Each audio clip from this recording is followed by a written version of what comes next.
بسم اللہ الرحمن الرحیم۔ السلام علیکم۔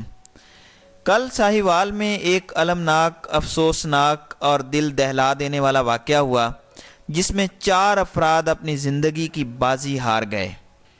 سی ٹی ڈی کے اہلکاروں نے 4 افراد کو ناحق قتل کر دیا اور انہیں ناحق قتل کر دینے کے بعد بار بار انہیں داعش کے دہشت گرد قرار دیتے رہے۔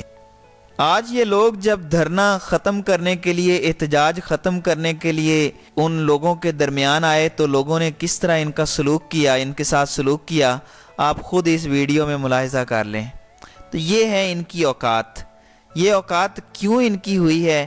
صرف اس وجہ سے کہ یہ اس قابل ہی نہیں ہے کہ ان کے ساتھ محبت کا سلوک کیا جائے۔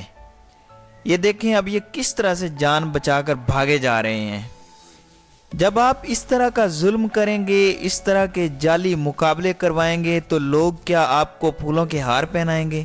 آپ لوگوں کے ساتھ یہی سلوک ہونا چاہیے، اور یہ سلوک اس وقت تک جاری رہنا چاہیے جب تک ان اہلکاروں کو جنہوں نے یہ ظلم مچایا ہے ان کو قرار واقعی سزا نہ مل جائے۔